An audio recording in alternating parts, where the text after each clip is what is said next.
우리 지난 시간에 금리까지 했나요? 고정금리, 변동금리? 고정금리, 변동금리 했었죠? 네. 오늘 자금의 상환 방법 할 차례인 것 같은데 맞나요? 네네. 우리 교재는요 44페이지 되겠습니다. 자, 44페이지 보시면 여기 자금의 상환 방법 나와 있는데 이 부분은 사실은 좀 중요하거든요. 시험에 잘 나오는데 이 부분은 제가 이제 우리 1월달에 기본서 하잖아요. 그때 하도록 할게요. 지금은 제가 넘어가겠습니다. 자, 45페이지 보시면요 저당의 유동화 제도라고 있어요. 네, 여기 설명드릴게요.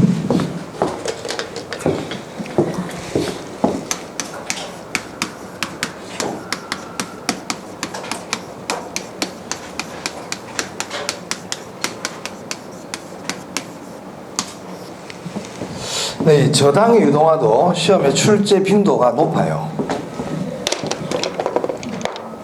네, 이 저당 유동화도 중요한 부분입니다. 자, 이 저당 유동화 예를 한번 들어보겠습니다. 예를.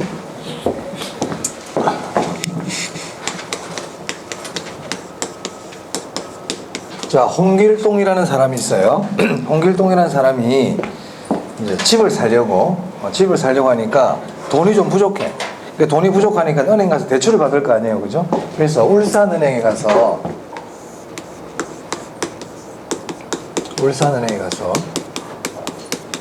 자기가 살려고 하는 아파트를 담보로 하고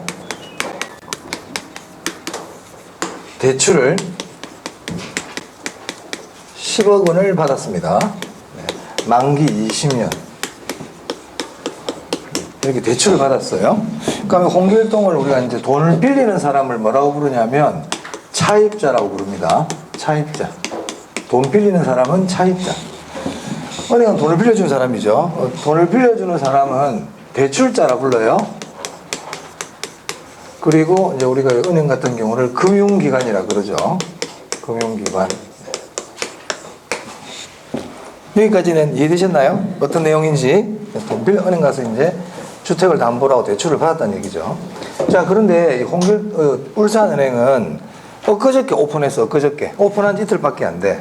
그래서 자본금이 10억 원이었어요. 은행이 자본금 10억인데 오늘 홍길동이 와가지고 10억을 다 대출해버렸단 말이에요. 은행 돈 없죠? 돈 없잖아. 예를 드는 거예요. 지금 은행이 돈이 없어. 지금 다 대출해줘버렸단 말이에요. 그래 조금 있으니까 이제 홍길동이 가고 나니까 김철수라는 사람이 와가지고 또 대출을 받으러 온 거예요. 아파트 담보대출을. 자, 은행이 돈이 있어요, 없어요? 그래서 은행이 그러면 죄송합니다. 20년 뒤에 우리가 다 회수하고 대출해 드릴 테니까 20년 뒤에 오세요. 아니면 우리가 열심히 저금을 받아가지고 연락드리겠습니다. 이럴 수 없는 거 아니에요, 그죠? 은행은 대장 대출해 줄 수가 없어요. 이런 상황 같으면. 그렇잖아요? 네. 자, 그러면 어떻게 되느냐. 은행은 지금 현금은 없지만 은행이 갖고 있는 게 있거든요. 어떤 걸 갖고 있냐면 홍길동으로부터 앞으로 원금과 이자를 받을 원리금 수취권은 갖고 있습니까? 원리금 수취권은 있잖아요. 원금과 이자를 받을 권리는 갖고 있죠. 자, 그리고 홍길동이 돈을 안 갚으면 저 담보로 한 주택을 처분해 가지고 경매를 통해서 원리금을 회수할 수 있는 그런 권리도 갖고 있죠. 그리고 우리 저당 집합물에 대한 소유권, 더 줄여서 저당권이라고도 그래요. 저당권. 그래서 은행은 돈은 없지만 저 원리금 수취권과 저당권이라는 건 갖고 있다는 거예요. 이렇게 이 권리란 뜻인데 권리는 자산이에요. 이 권리는 자산이란 말이에요. 자산이라는 건 경제적 가치가 있다는 뜻이에요. 그럼 은행은 이 두 가지 권리를 갖고 있는데 은행은 이 두 권리를 팔아버립니다. 매각한다. 팔아버려요. 이 두 개를. 그럼 이걸 사주는 데가 있어요. 이 사주는 데가 유동화 중개기관 또는 유동화 전문기관 이렇게 얘기합니다.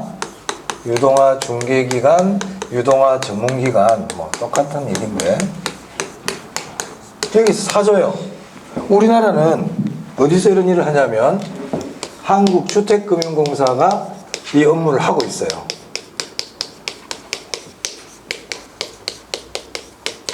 한국주택금융공사가 이거를 사줍니다. 그럼 은행으로는 뭐가 들어갈까요? 이걸 사줬으니까 은행은 돈이 들어가겠죠. 맞아요? 그러면 이제 대출을 또 다른 사람한테 해줄 수 있는 거예요. 은행은 일단 대출은 해줄 수 있는 거야. 원리금 수익권은 팔아버렸지만 여기까지 이해되십니까? 네? 그럼 이제 한국주택금융공사는 이거 사가지고 뭐 하냐 이 말이에요. 얘들이 이거 사줬으면 돈이 들어갔을 거 아니에요. 그죠? 그럼 계속 사주면 얘들은 아무 이유 없이 계속 이거 사줄 수 없는 거 아닙니까? 그럼 한국주택금융공사는 이 원리금 수취권과 저당권을 근거로 해서 정권을 발행합니다. 그걸 우리가 주택저당정권이라 그럽니다. 이 원리금 수취권과 저당권을 기초자산이라 그래요. 저 두 권리를 근거로 한 주택저당정권을 발행해요. 이 주택저당정권을 MBS라 불러요. MBS를 발행합니다. 이 주택저당정권은 이자를 주는 정권이에요. 이자. 부채야. 부채금융이야. 부채금융. 그럼 주택저당정권을 발행하면 이제 투자자들이 이 주택저당정권을 구입해요. 그럼 이 투자자들에게 뭘 준다고요? 이자 줘요. 이자. 이거 무슨 말인지 흐름 이해되세요? 그러면 주택저당정권을 발행해서 이자를 준다고 그랬단 말이에요. 투자자들에게 주는 이자는 어디서 나와요? 이자 주는 돈은 어디서 나올까? 조금 전에 원리금 수취권 다 사가왔잖아. 그럼 결국 저 홍길동의 원리금은 결국 누구한테 가는 거예요? 은행을 통해서 결국 여기 한국주택금융공사로 들어가겠죠? 맞습니까? 그럼 한국주택금융공사는 투자자들한테 이자 주는 돈은 결국 홍길동한테서 오는 돈이라 볼 수도 있겠다. 그죠? 맞아요? 네. 또는 나중에 자세히 공부하겠지만 그런 정권도 있고 또 한국주택금융공사가 그냥 자체적으로 자기 돈으로 주는 경우도 있어요. 뭐 어찌됐든 간에. 그러면 보세요. 투자자가 이걸 구입을 하면 한국주택금융공사는 뭐가 들어갑니까 이제? 돈이 들어가겠죠. 이 사람도 이걸 사줬으니까 돈이 들어갈 거 아니에요? 그럼 한국주택금융공사는 또 이 돈 가지고 울산은행뿐만 아니라 또 다른 은행이 또 돈이 없대. 대출해줄 돈이. 그러면 또 그 은행에 원리금 수취권과 저당권을 또 사줄 수도 있다 이 말이에요. 그럼 그 은행은 또 그 돈 가지고 또 대출을 계속 해줄 수 있고. 이해되세요? 무슨 말인지? 네. 자, 이러한 흐름을 저당의 유동화라고 그래요. 저당의 유동화. 자, 우리가 유동화라는 게 무슨 말이에요? 유동화는? 네? 우리가 지금 투자론이나 금융론에서 말하는 유동화라는 거는요, 현금 흐름을 얘기해요. 현금 흐름. 그러면 유동화라는 거는 현금 흐름이 별로 안 좋은 거를 현금 흐름이 좋도록 만드는 거를 유동화라 그런단 말입니다. 자, 그 앞에 저당의 유동화라 돼 있잖아요. 그럼 저당이 뭐냐? 저당이 이 주택담보대출 같은 경우를 저당이라 그런단 말입니다. 자, 이 만기가 몇 년입니까 지금? 20년이에요. 20년. 그러면 이 저당이라는 거는 유동성이 높다, 유동성이 낮다. 유동성이 낮아. 20년이 지나야 돈이 다 회수가 돼. 그래, 유동성이 낮잖아요. 그래서 저당의 유동화라는 거는 유동성이 낮은 이 저당 주택담보대출을 유동성이 높게 만들어주고 있습니까? 은행은 20년을 기다려야 되는 걸 20년 안 기다려도 바로 지금 팔아가지고 현금화를 시킬 수가 있잖아요. 그죠? 맞아요? 자, 그래서 이 저당 유동화는 제가 지금 드릴 말씀을 지금부터 잘 기억해야 돼요. 첫 번째, 유동성을 증가시킨다 이렇게 얘기할 수 있나요? 유동성을 증가시키죠. 자, 두 번째, 이 저당 유동화는 유동성 위험은 증가시킵니까? 감소시킵니까? 위험은 감소시키죠. 유동성 위험은 감소시키죠. 유동성은 증가되고. 요거 헷갈리면 안 돼요. 이 같은 말이야. 같은 말. 자, 그 다음에 자, 은행은 지금 원래 20년을 기다려야 되는 채권이잖아요. 대출이. 그죠? 장기성 자산이거든요. 근데 이거를 매각해버리고 현금으로 지금 바꾼 거란 말이야. 맞습니까? 그럼 이 저당 유동화는 장기성 자산을 단기성 자산으로 교체했다. 이렇게도 얘기할 수 있나요? 할 수 있죠.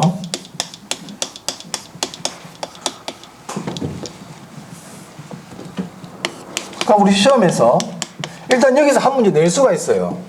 어떻게 내느냐? 저당의 유동화는 유동성을 감소시킨다. X. 저당의 유동화는 유동성 위험을 증가시킨다. X. 저당의 유동화는 단기성 자산을 장기성 자산으로 교체하는 것이다. X. 그렇게 물어볼 수 있다 이 말이야. 그래 그런 것들을 볼 때 눈여겨봐야 돼요. 됐나요? 네. 자, 그 다음에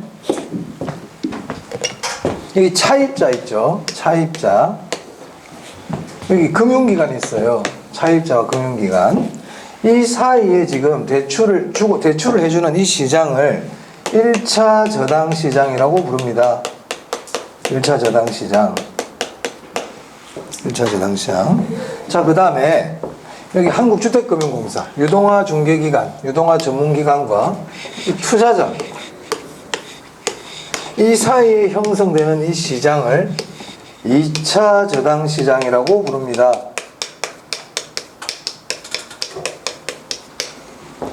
그러니까 우리는 무엇을 알아야 되냐면 1차 저당 시장이 하는 역할을 알아야 돼요. 1차 저당 시장의 역할 또는 성격.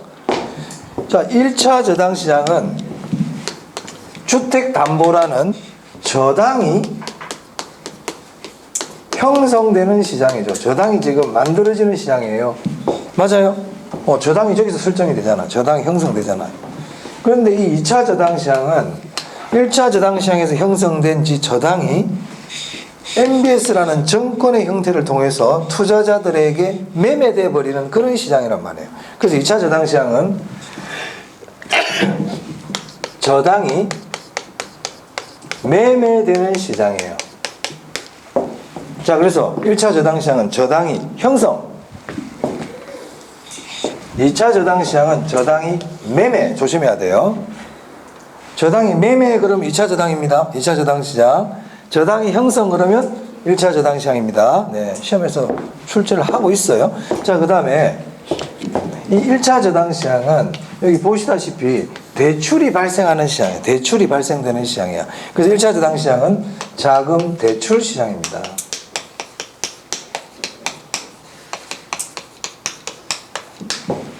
그럼 2차 저당 시장은요. 2차 저당 시장은 자, 이 투자자들을 보세요. 이 투자자들은 지금 자본시장에서 주식에도 투자하고 채권에도 투자하고 이런 사람들이란 말이에요. 이 사람들은 자본시장에서 지금 놀고 있는 사람들이야. 자본시장. 우리 주식시장, 채권시장 이런 시장 자본시장이라고 그러거든요. 이 자본시장에 있는 투자자들이 MBS, 즉 주택저당증권이라는 MBS를 샀다는 말은 이 투자자들의 돈이 이제 부동산 시장으로 들어온 거다 이렇게 얘기할 수 있습니까? 그렇죠. 이 사람들이 지금 준 돈을 가지고 결국 이 사람들이 이걸 사주니까 결국 그 돈이 대출 자금으로 쓰여지고 있잖아요. 맞아요. 지금 대출해주는 은행들이 계속 대출해줄 수 있는 돈이 어디서 오냐면 여기서 온다는 게 여기서. 그래서 2차 저당 시장은 자금을 공급해주는 시장이다. 자금 공급 시장이다. 이렇게 얘기합니다. 바뀌면 안 되는 거예요. 딱 보니까 바뀌어서 낼 것 같은 느낌이 막 들잖아요. 그죠? 그래서 우리가 금융시장은 자금 대출 시장과 자금 공급 시장으로 크게 나눌 수 있어요. 자, 그 다음 이거 기억해야 돼요. 세 번째, 이 2차 저당 시장은 차입자와 관계 있을까요? 관계 없지. 제가 1차 차입자는 1차 저당 시장이라고 그랬잖아. 그 2차 저당 시장은 투자자와 관계 있지. 차입자와는 무관하다. 차입자와는 직접적인 관계가 없어요. 질문해 볼게요. 이 저당의 유동화가 계속 일어나려면 1차 저당 시장이 중요한 역할을 할까요? 2차 저당 시장이 중요한 역할을 할까요? 2차죠. 그렇지. 2차가 돈을 계속 공급을 해줘야 이 유동화가 일어나지. 이 투자자들의 자금 공급이 없으면 유동화가 일어날 수가 없죠. 그렇잖아요. 그래서 2차 저당 시장이 저당 유동화에 결정적 역할을 합니다. 저당 유동화에 결정적 역할을 한다.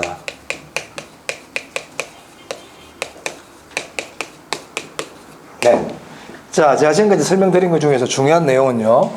저당 유동화라는 것은 과연 어떤 의미냐. 지금 1, 2, 3 저렇게 적어놨어요.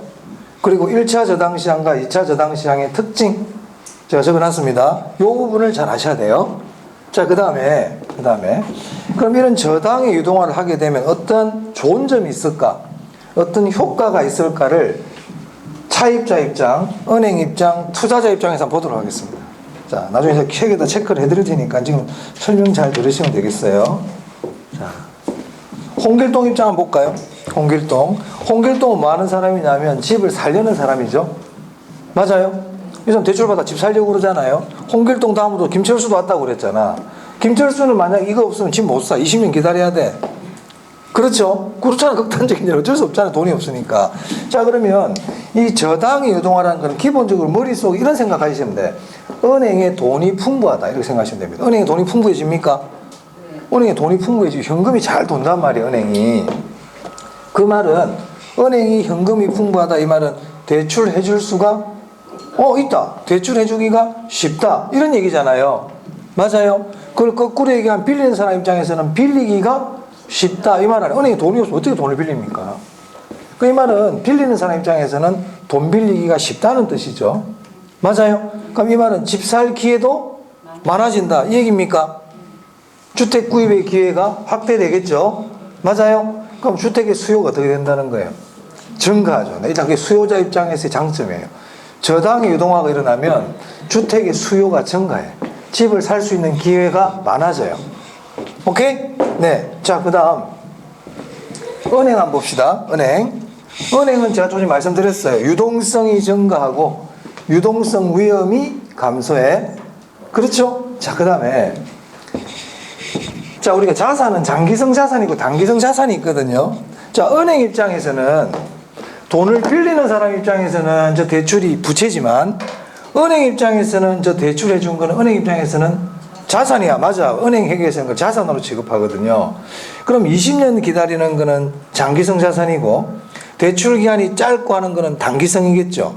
맞아요? 그럼 은행 입장에서는 대출 기간이 긴 게 위험할까요? 짧은 게 위험할까요? 그 은행 입장에서 돈을 오래 빌려준 거하고 20년 동안 갚아라 하고 빌려준 거하고 3년만 있다가 갚아라 하는 거하고 어떤 게 은행 입장에서는 위험할까요? 그래, 긴 게 위험해. 길면은 못 받을 확률이 높아. 여러분들도 지인들한테 돈을 빌려줄 때 10년 동안 나눠 받는 거하고 1년 동안 받는 거 어떨 때 돈 떼일 가능성이 높아. 그래, 10년 지나면 이자 많이 받았잖아. 뭐 원금 좀 까줘. 이런 얘기가 나오죠. 그렇잖아요. 그러니까 장기성이 은행 입장에서 위험해. 그러면 이 유동화라는 거는 장기성을 단기성으로 바꿔버리니까 은행 입장에서는 재무적인 면에서도 위험이 늘어납니까? 줄어듭니까? 줄어들죠. 줄어들잖아. 그걸 뭐라 해요? 재무 구조가 개선되었다. 이렇게 얘기한단 말이에요. 은행의 유동성 위험도 줄어들지만 은행의 재무 구조 면에서도 위험이 줄어들어요. 그 재무 구조가 개선된다. 이렇게 얘기합니다. 장기성, 위험한 장기성 자산을 없애버리고 뭐로 다 바꿨으니까? 단기성으로 바꿨으니까 재무 구조가 개선. 우리 예전에 IMF가 우리나라 은행들 보고 이런 일을 많이 시켰단 말이야. 그걸 BIS 비율을 높인다. 이렇게 얘기하거든요. BIS 비율이라면 혹시 들어보셨나요? 옛날에 많이 나왔는데 뉴스에. 그 장기성 자산을 단기성으로 바꾸면 BIS 비율이 높아져요. 자, 그 다음에요. 투자자 한번 볼까요? 투자자는 MBS라는 새로운 신상품이 나타났죠. 새로운 상품이 나타났잖아요. 그 말은 분산 투자할 수 있는 상품이 더 생겼다는 얘기죠. 그러니까 분산 투자가 확대된다. 이렇게 얘기할 수 있습니까? 그 말은 포트폴리오가 더 가능해진다. 포트폴리오가 가능하다는 얘기는 포트폴리오 얘기가 나오면요 항상 위험이 감소해요. 포트폴리오 나오면 위험 감소야. 자, 그래서 우리 교재 보시면 46페이지입니다. 46페이지. 맨 위에 표가 있을 거예요. 표 찾으셨어요? 자, 여기 우리 저당의 유동화를 통한 기대 효과, 일종의 장점, 유용성 이런 얘기예요. 자, 거기 보시면 수요자 보세요. 수요자가 누구냐면 홍길동이야. 홍길동 차입자. 차입의 기회가 확대된다. 맞나요? 네. 다르게 말하면 돈 빌리기가 쉽다 이 얘기 아닙니까? 자, 그러니까 소자본으로도 주택 구입이 가능하다. 주택 구입의 기회가 확대된다 이렇게 얘기할 수 있겠네요. 맞아요. 옆에 적으세요. 주택 수요 증가. 주택 수요 증가. 시험 예전에 나왔어요. 주택 수요 증가. 그럼 주택의 수요가 증가하면 가격은 어떻게 될까요? 주택 가격이 상승하겠죠. 맞아요. 그리고 이제는 이런 말이 나온다면 저당의 유동화가 일어나면 주택의 수요가 증가한다 이런 지문이 나온단 말이에요. 근데 이걸 모르는 사람들은 뜬금없이 주택 수요가 갑자기 왜 튀어나와 이러면 안 돼. 돈 빌리기가 쉬우니까 주택의 수요가 증가한다 이런 의미입니다. 자, 그 다음에 니은의 금융기관입니다. 은행, 울산은행 지금 대출 여력이 확대된다. 맞아요. 돈 빌려줄 수 있는 돈이 풍부해진다 이 얘기 아닙니까? 자기 자본 비율 상승 보이세요? 이게 재무 구조가 개선된다는 뜻이에요. BIS 비율, 재무 구조 개선. 유동성 증가 조금 전에 말씀드렸죠? 유동성이 증가해요. 그리고 유동성 위험은 어떻게 된다? 감소한다. 위험은 줄어들어. 위험은 줄어들어. 위험이 늘어나면 이걸 안 하겠지. 위험이 당연히 줄어들고 유동성이 늘어나고 이런 좋은 점 때문에 저당 유동을 하는 거 아닙니까? 자, 그 다음에 디귿의 투자자입니다. 거기 보시면 포트폴리오 선택의 폭 확대 보이세요? 포트폴리오를 확대시킬 수 있거든요. 내가 선택할 수 있는 선택 대안들이 많아진단 말이야. 옆에 적으세요. 그 옆에다가 위험 감소. 포트폴리오 나 위험 감소야 항상. 자, 그럼 그 밑에 이제 보시면 MBS의 종류 나오죠. 보이시죠? 이 MBS의 종류 시험에 잘 나옵니다. 여기는 다음에 합니다. 이 복잡하기 때문에 나중에. 네. 자, 47페이지인데. 자, 지금 우리 금융론 하고 있거든요. 자, 금융론 지금 우리 어디까지 했냐면 우리 금융론에 지금 배운 내용이 첫 번째는 금융의 종류였어요. 금융의 종류 뭐 했습니까?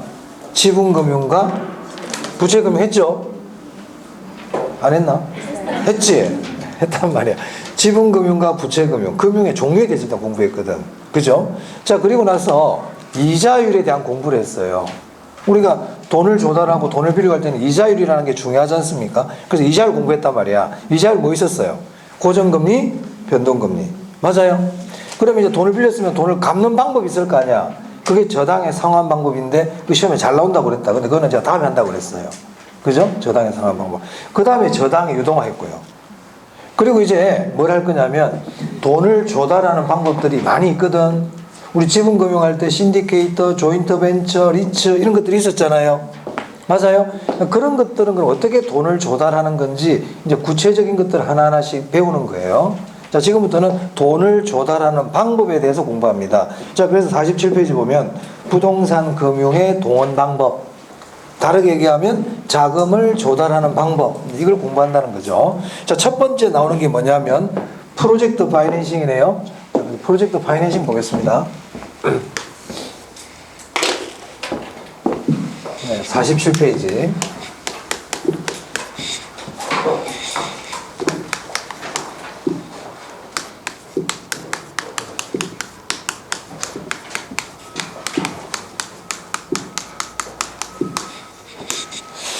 그럼 이 프로젝트 파이낸싱에서 우리가 지금부터 이제 신경 써서 들어야 될 내용이 뭐냐면 이 프로젝트 파이낸싱이라는 말 자체가 자금을 조달하는 걸 파이낸싱이라 그래요.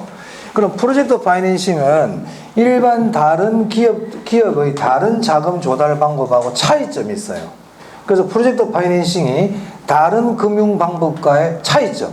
일단 요거 일단 아셔야 되고, 두 번째, 이 프로젝트 파이낸싱이 또 가지고 있는 특징들이 있어요. 이것들 위주로 보시면 되겠습니다. 네. 자, 예를 한번 들어보겠습니다. 예를. 요새 뭐, 국제공항 뭐, 가덕도에 만든다, 뭐, 밀양에 만든다, 뭐, 김해공항을 뭐, 확장한다, 뭐, 말들이 많잖아요. 그래서 우리가 울산에 만약에 국제공항을 만든다 해봅시다. 예를 들어서, 현대자동차가 울산에 국제공항을 하나 만들고 싶은 거예요. 그러면 국제공항 공사라는 거는 대규모 공사입니까? 소규모 공사입니까? 대규모 공사, 국제공항. 인천국제공항 얼마나 큽니까? 그죠?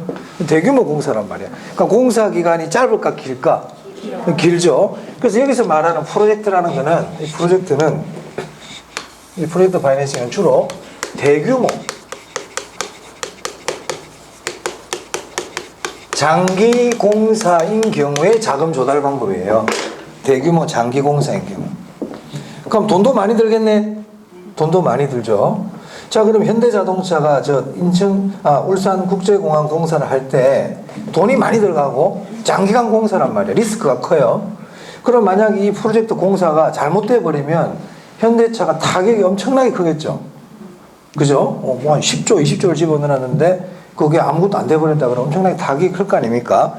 그래서 현대차는 자기가 직접 하지 않고 출자를 했어요. 출자를 한다고 돈을 댄다는 얘기예요.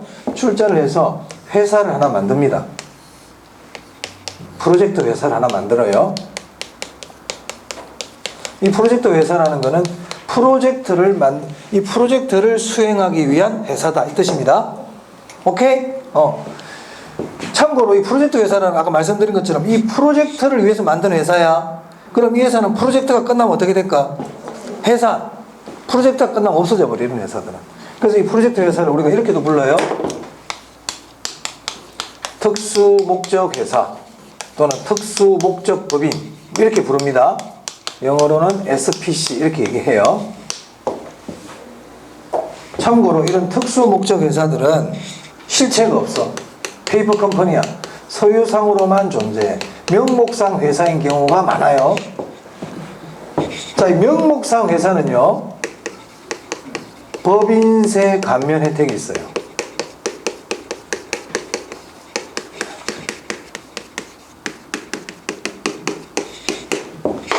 이거 하나 기억해 두세요. 명목상 회사는 법인세 감면 혜택이 있다. 명목상 회사라는 건 뭐냐면 나중에 또 공부하는데 회사 직원도 없고 사무실도 없고 그냥 서류상으로만 있는 회사야. 왜냐하면 프로젝트 회사는 프로젝트가 끝나면 없어질 회사인데 거기다 직원 막 뽑고 회사 건물 짓고 이럴 필요가 없다는 겁니다. 네. 여기까지는 이해되셨나요? 그럼 이때 우리 현대차를 뭐라고 부르냐면요, 모회사, 엄마 회사예요. 엄마 회사 또는 사업주 또는 스폰서 이렇게 부릅니다. 그럼 얘는 자회사가 되겠죠. 자식 회사니까. 자, 그러면 이제 프로젝트를 진행하는 거는 누가 진행하느냐? 프로젝트 회사가 프로젝트를 진행하는 거예요. 여기서 프로젝트를 진행한다는 얘기는 가장 대표적인 게 자금 조달이죠. 그럼 자금 조달을 누가 한다는 겁니까? 프로젝트 회사가 자금을 조달한다는 거예요. 오케이? 자, 이 흐름에서 첫 번째로 우리가 기억해야 될 내용, 이 모회사와 자회사 간에는 법률적으로 절연 관계입니다. 자, 법률적으로 절연 관계라는 얘기는 둘은 독립된 관계다, 둘은 별개의 관계다, 뭐 이런 뜻이에요. 이 둘의 관계는. 그럼 무슨 말이냐? 만약에 이 프로젝트를 진행하다가 프로젝트가 망해서 그럼 현대차가 책임진다 안 진다? 안 진다 이 뜻이에요. 별개라고, 별개. 만에 하나 현대차는 망할 일이 없지만 이 회사가 잘못됐다 해볼게요. 현대차 동차는 안 망하겠지. 자, 현대차가 잘못돼 버렸어. 그러면 프로젝트는 중지된다, 프로젝트는 계속 진행이 된다. 계속 진행돼. 별개라고요. 아시겠죠? 기억하세요. 프로젝트가 잘못된다고 해서 현대차가 책임지지 않는다. 현대차가 잘못되더라도 프로젝트는 계속 진행한다. 그게 별개라는 뜻이에요. 오케이? 자, 그 다음. 이 프로젝트 파이낸싱은 두 가지 관점에서 봐야 되거든. 두 가지 관점에서. 첫 번째는요, 이 현대차 있죠. 사업주. 그럼 현대차는 자기가 직접 안 하고 이렇게 하는 이유가 있거든요. 그 사업주 입장에서 이렇게 하는 이유, 사업주 입장에서의 장점, 이런 걸 먼저 알아야 돼요. 자, 그럼 봅니다. 자, 이 자금 조달은 프로젝트 회사가 하잖아요. 그죠? 이 자금 조달 은행 가서 돈 빌리거든요. 은행 가서 돈을 빌려요. 자, 돈을 빌릴 때, 그럼 은행들은 이 프로젝트가 이 현대차가 하는 거라는 걸 알아요, 몰라요? 이 뒤에는 현대차라는 애가 있다는 걸 알아, 몰라? 이 프로젝트가 잘 진행이 되고 잘 성공되면 현대차 좋아요, 안 좋아요? 당연히 좋지. 제가 출자했는데. 그죠? 그럼 은행은 프로젝트 회사가 이런 명목상 이름밖에 없는 회사라니까. 근데 얘가 지금 돈을 조달은 하지만 이 뒤에는 이 사람이 현대차가 있는 걸 알겠죠, 당연히. 알죠? 그럼 이제 프로젝트 회사가 자금을 조달하러 은행에 갔어요. 갔단 말이야. 그러면 은행은 이 현대차한테 물적 담보를 요구할 수 있느냐 없느냐 이 말이에요. 물적 담보를 요구 안 해요. 물적 담보를 요구 안 한다? 그래서 이 프로젝트 파이낸싱 첫 번째가 사업주에게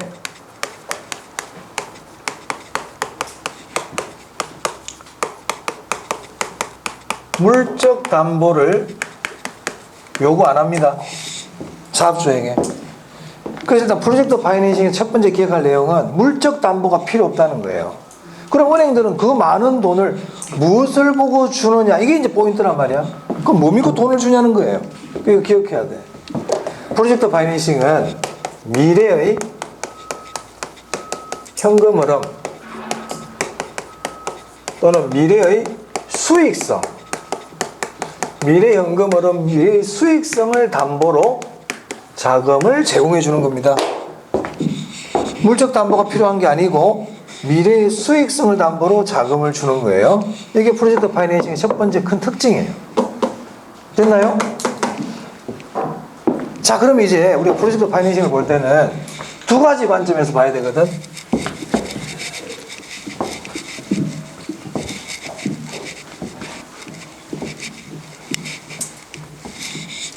첫 번째 관점이 뭐냐면요, 사업주 입장이에요. 사업주 입장. 다르게 얘기하면 사업주의 장점이야. 프로젝트 파이낸싱을 통한 사업주의 장점, 사업주 입장. 또 한 측면은 누가 있냐면 은행이에요. 금융기관. 자, 금융기관은 물적 담보도 없고 미래 수익성을 담보로 해가지고 돈을 주고 있잖아요. 그럼 은행은 위험이 어때요? 큽니까? 작습니까? 크잖아요. 그래서 은행들은 어떤 안전장치를 하는지 그 관점에서 봐줄 필요가 있어요. 그래서 프로젝트 파이낸싱은 사업주 입장에서 보는 거하고 은행 입장에서 보는 이 두 가지 측면을 봐야 된다. 무슨 말 알겠습니까? 자, 그럼 먼저 사업주 입장 한번 보겠습니다. 사업주 입장. 첫 번째, 조금 전에 말씀드렸지만 사업주에게는 물적 담보를 요구한다, 요구하지 않는다? 요구하지 않습니다. 물적 담보를 요구하지 않습니다. 사업주에게는. 누구에게요? 사업주에게. 항상 사업주야. 그럼 제가 이 사업주라는 말을 왜 자꾸 하느냐면, 자, 이렇게 프로젝트를 진행하다 보면 이 프로젝트와 관계되는 자산들이 있을 수가 있죠. 프로젝트 관련 자산. 그럼 이 프로젝트 관련 자산에는 물적 담보를 요구할 수 있느냐 이 말이에요. 할 수 있어요.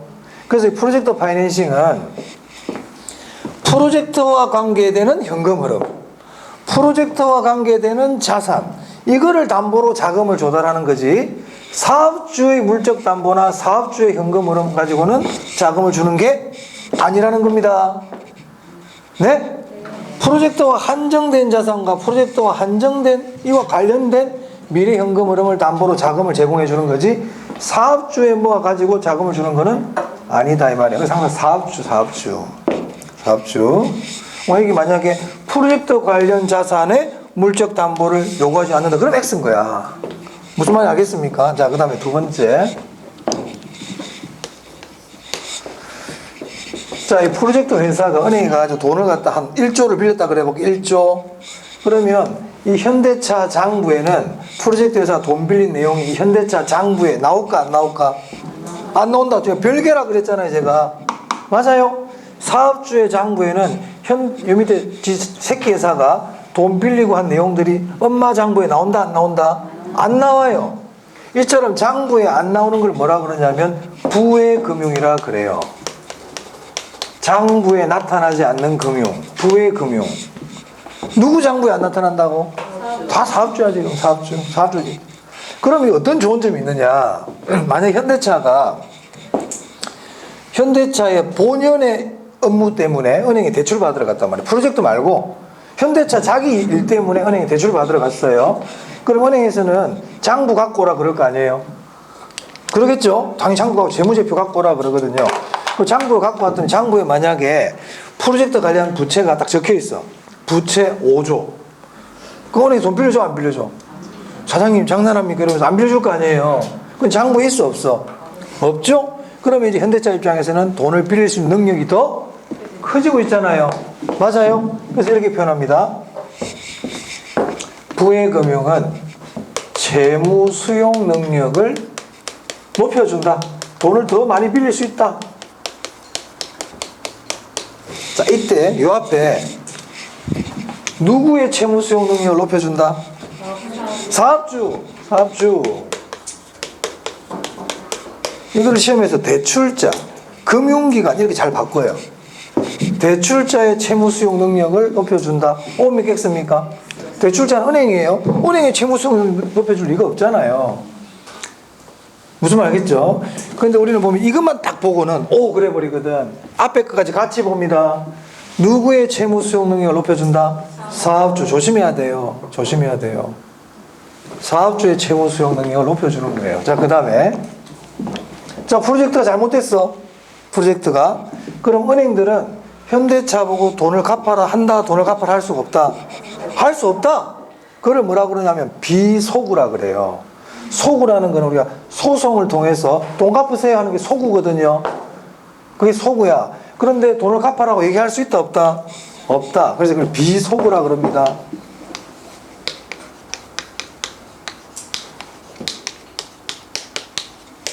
요즘은 이런 사고들이 많이 나다 보니까 제한적으로 소구가 가능하도록 하고 있어요. 하지만 소구 금융 그러면 X야. 프로젝트 파이낸싱은 소구 금융이다 그러면 안 돼. 소구 금융 아니야. 그럼 이것도 마찬가지예요. 누구에게 소구할 수 없다는 거예요? 사업주. 제가 계속 사업주 얘기하고 있어요. 사업주에게 소구할 수 없어요.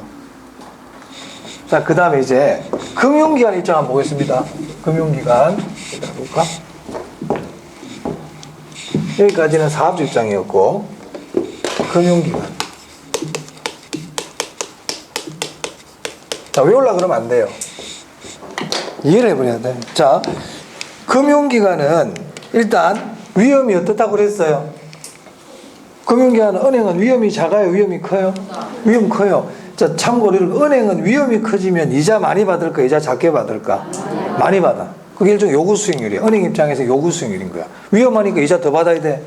그죠? 그러면 이 프로젝트 파이낸싱은 이자가 쌀까요? 이자가 비쌀까요? 비싸요. 그래, 높은 금융비용 이렇게 얘기합니다. 이자를 많이 받습니다. 높은 금융비용.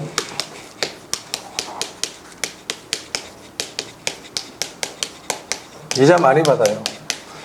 그래서 프로젝트 파이낸싱은 은행 입장에서 위험하지만 이게 만약에 성공을 해버리잖아요. 그럼 은행 입장에서 높은 수익을 얻을 수가 있어요. 그러니까 돈을 그렇게 주는 거야. 수익성을 딱 보고. 자, 여러분 우리 뭐 G마켓, 인터파크, 11번가 오픈마켓들이 많이 있잖아요. 그죠? 거기서 여러분 물건 다 사시죠? 산 적 없어요? 있죠? 뭐 작게는 10,000원, 20,000원부터 뭐 500,000원짜리, 100,000원짜리도 살 수 있잖아요. 그럼 그거 살 때 안 불안해요? 물건이 온다는 확신 있어? 있어. 뭘 보고? 남들이 다 하니까. 남들이 다 사니까. 다 온다 하니까. 옆집 아줌마가 샀더니 물건 온다 하더라. 그래서 나도 시킨다 이겁니까? 그러다 당하지. 안전결제 있어요?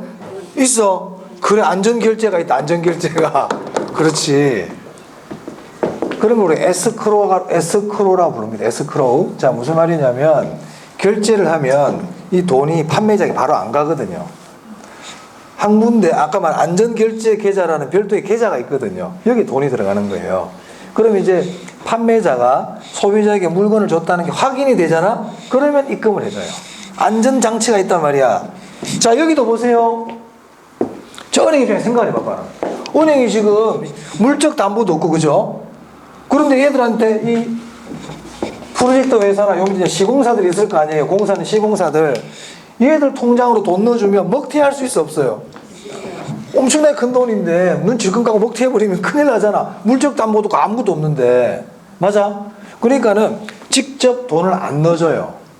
그럼 어디다 넣어주냐면 에스크로 계정이라는 별도 계좌가 있단 말이야. 아까 안전결제 계좌처럼.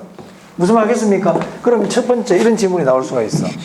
프로젝트 금융은 은행 등 금융기관이 시공사나 시행사의 계좌로 직접 입금해 준다. X. 시행사와 시공사의 자체 계좌로 자금을 관리한다. 자체 계좌로 관리하는 게 아니란 말이에요. 맞아요. 별도의 계좌가 있다고. 자체 계좌 관리 그러면 안 돼? 직접 넣어준다 그래도 안 돼? 무슨 말 알겠습니까? 자, 그래서 운영하는 계정을 에스크로우 계정이라 그래요.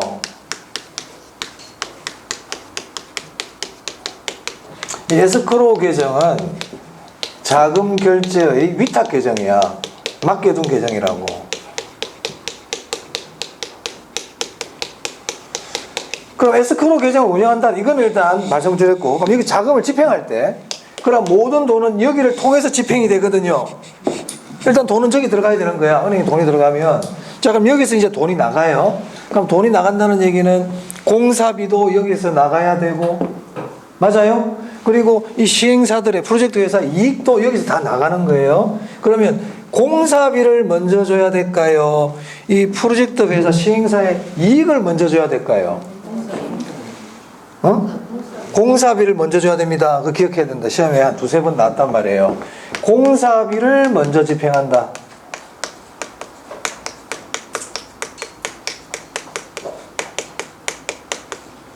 공사비를 먼저 집행합니다. 그래서 아까 말씀드린 것처럼 자금을 자체 관리한다 그러면 안 된다고 그랬어요. 별도 계좌를 통해 운영한다. 시행사나 시공사 계좌로 돈을 입금한다 그러면 안 됩니다. 그걸로 돈을 입금해 주는 게 아니야. 별도 계좌를 통해서 돈을 관리한다. 이때 별도 계좌 에스크로우 계정에서 돈을 집행할 때 뭐를 먼저 집행해야 된다? 공사비를 먼저 집행해야 돼. 이 내용을 기억하셔야 됩니다. 됐나요? 네. 자, 그럼 우리 교재 보시면요. 47페이지에 프로젝트 파이널이 쭉 보면 제가 말씀드린 그런 내용들이 쭉 나옵니다. 자, 그 다음에 그 밑에 쭉 가시면 1번부터 6번까지는 제가 말씀을 거의 다 드렸고요. 5번까지는 거의 다 드렸고요. 6번 한번 볼게요. 6번. 자, 우리 프로젝트 파이낸싱은 대규모 공사라 그랬죠. 그럼 이 대규모 공사면 이해관계자들이 작을까요? 이해관계자들이 관계되는 관련자들이 많을까요? 많죠?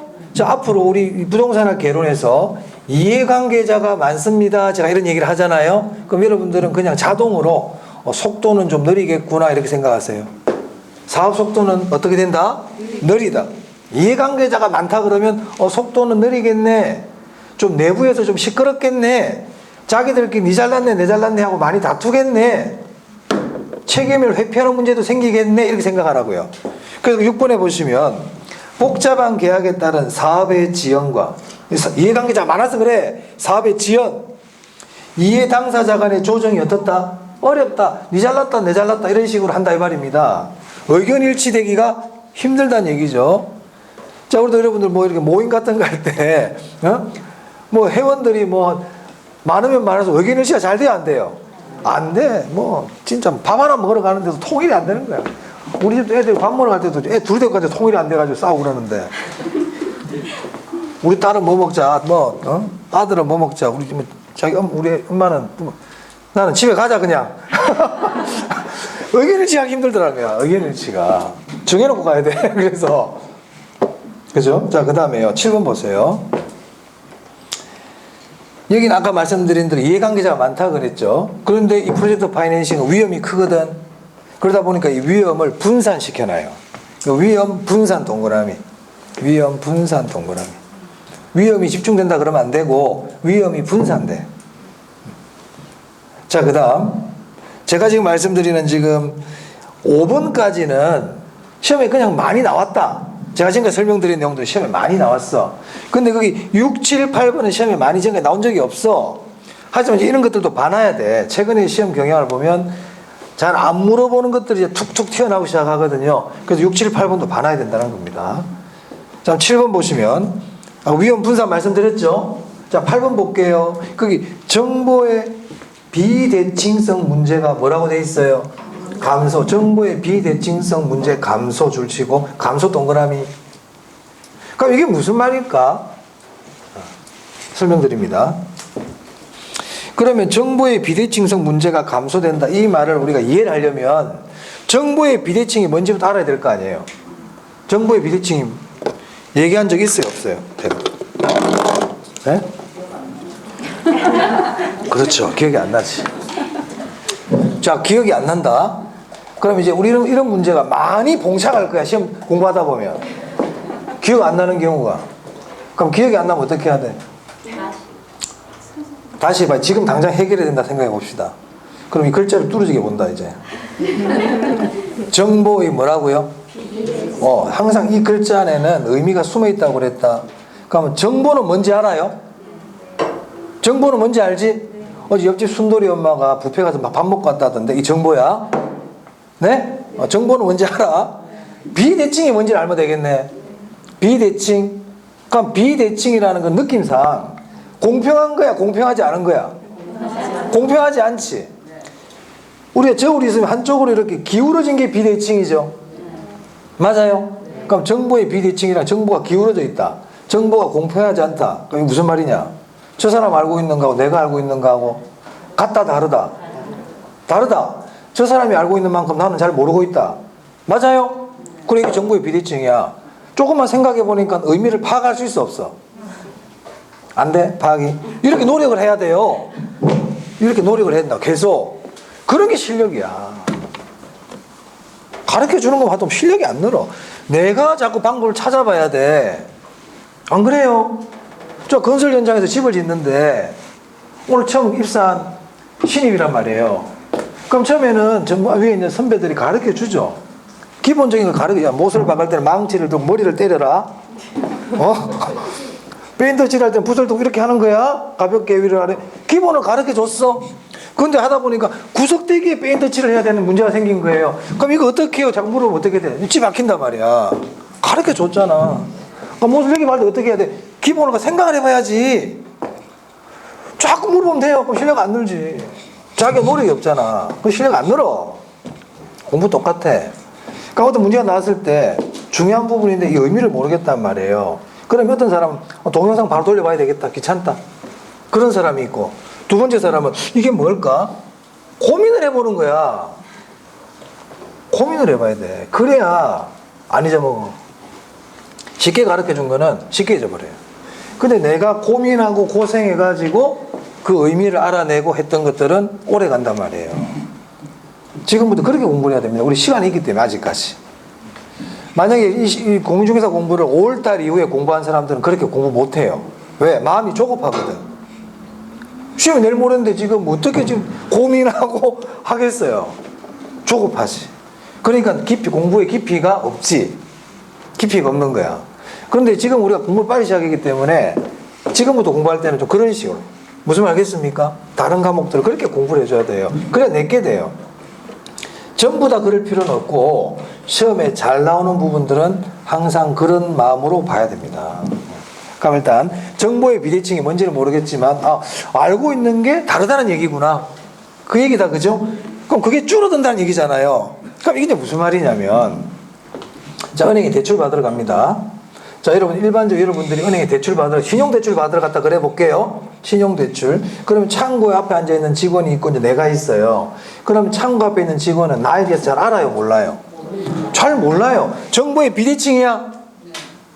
모르지? 그럼 이 은행 직원은 이 정보의 비대칭을 없애기 위한 노력을 많이 합니다, 얘는.